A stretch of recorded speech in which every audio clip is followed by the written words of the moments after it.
Assalamualaikum warahmatullahi wabarakatuh. Sebelum kita mulai pembelajaran pada hari ini, alangkah baiknya kita berdoa terlebih dahulu. Berdoa dimulai, berdoa selesai. Bagaimana kabar kalian hari ini? Alhamdulillah, pada hari ini kita masih diberikan kesehatan untuk mengikuti pembelajaran hari ini. Hari ini kita akan belajar tentang sistem pernafasan pada manusia. Tujuan dari pembelajaran hari ini yang pertama adalah menganalisis proses sistem pernafasan dan mekanisme pernafasan. Yang kedua, mengidentifikasi gangguan pada sistem pernafasan dan upaya untuk menjaga kesehatan organ pernafasan. Yang ketiga, mempresentasikan proses sistem pernafasan dan mekanisme pernafasan beserta hasilnya. Sistem pernafasan adalah suatu sistem yang mengatur proses pertukaran antara oksigen dan karbon dioksida dalam tubuh makhluk hidup. Nah, di dalam sistem pernapasan pada manusia itu melibatkan tentang beberapa organ. Apa saja sih organ itu? Organ sistem pernafasan yang pertama yang akan kita bahas adalah hidung. Hidung merupakan salah satu organ sistem pernafasan. Hidung dibagi menjadi 3 bagian. Yang pertama ada silia, yang kedua ada membran mukosa, dan yang terakhir ada kapiler darah.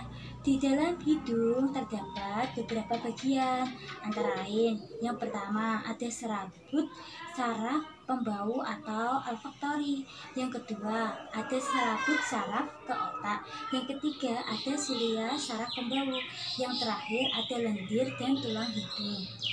Hidung berfungsi sebagai tempat masuk dan keluarnya udara dari rongga hidung. Organ pernafasan yang kedua adalah faring atau tenggorokan. Faring atau tenggorokan merupakan percabangan dari 3 saluran. Yang pertama, saluran hidung, saluran mulut, dan saluran trakea. Faring atau tenggorokan berfungsi untuk membawa udara dari rongga hidung dan laring. Organ pernafasan yang ketiga adalah laring atau pangkal tenggorokan. Laring adalah tempat terletaknya pita suara. Laring berfungsi untuk membawa udara antara faring dan trakea. Organ sistem pernafasan yang keempat adalah trakea atau batang tenggorokan. Trakea atau batang tenggorokan berupa pipa yang panjangnya kurang lebih 10 cm, terletak di sebagian di leher dan sebagian di rongga dada. Trakea berfungsi untuk membawa udara dari laring ke bronkus. Organ sistem pernafasan yang kelima adalah paru-paru. Paru-paru merupakan organ utama yang paling penting dalam sistem pernafasan.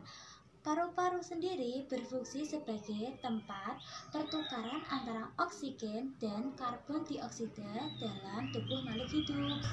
Di dalam paru-paru sendiri terdapat beberapa bagian.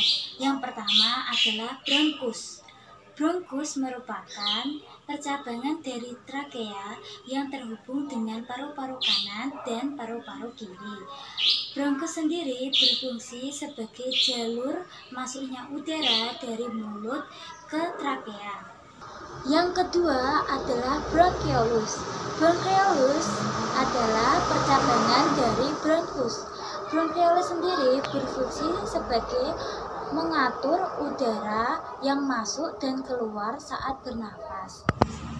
Alveolus berupa saluran buntu yang membentuk gelembung-gelembung udara, dindingnya tipis, setebal selapis sel, lembab, dan berdekatan dengan kapiler darah. Alveolus sendiri berfungsi sebagai tempat pertukaran gas karbon dioksida dan oksigen antara darah dan udara yang dihirup. Ada pleura. Pleura merupakan lapisan membran tipis yang melindungi paru-paru dan tulang rangka bagian dalam yang menghadap paru-paru. terakhir ada diafragma. Diafragma merupakan otot pernafasan yang terletak di bagian bawah paru-paru dan yang memisahkan antara area dada dari perut. Mekanisme sistem pernafasan pada manusia. Saat kita bernafas, terjadi dua mekanisme penting, yaitu inspirasi atau pemasukan udara dan ekspirasi atau pengeluaran udara. Mengembang dan mengemisnya paru-paru disebabkan oleh perubahan rongga dada dan rongga perut. Perubahan rongga dada dan rongga perut disebabkan oleh perubahan volume, dan semua perubahan tersebut terjadi akibat kontraksi otot-otot pernafasan, yaitu otot diafragma, otot antar tulang rusuk, dan otot perut. Penyakit yang mengganggu sistem pernafasan antara lain: 1. Asma.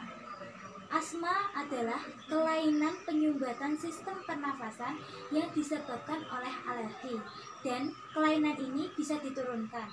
Yang kedua yaitu tuberkulosis atau yang kita kenal dengan sebutan TBC. TBC merupakan penyakit pada paru-paru yang disebabkan oleh Mycobacterium tuberculosis. Bakteri tersebut menimbulkan bintik-bintik pada dinding alveolus. Yang ketiga yaitu faringitis. Faringitis merupakan peradangan pada tenggorokan. Yang keempat yaitu influenza. Influenza merupakan infeksi virus yang menyerang hidung, tenggorokan, dan paru-paru. Bronkitis yaitu infeksi yang disebabkan oleh virus pada saluran sistem pernafasan yang menyebabkan peradangan pada paru-paru. Untuk menjaga kesehatan sistem pernafasan, yang pertama, menghindari polutan yang dapat merusak sistem pernafasan. Yang kedua, menggunakan masker jika ingin berpergian. Yang ketiga, mengkonsumsi banyak buah dan sayur-sayuran. Yang keempat, minum air putih 8 gelas sehari. Yang kelima, olahraga secara teratur.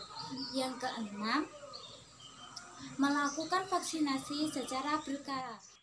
Akan membagi kalian menjadi 6 kelompok, di mana dalam satu kelompok terdiri dari 5 orang, dan ibu juga akan membagi kalian menjadi 2 golongan kelompok, di mana dalam golongan tersebut adalah yang pertama golongan kelompok ganjil dan golongan kelompok genap.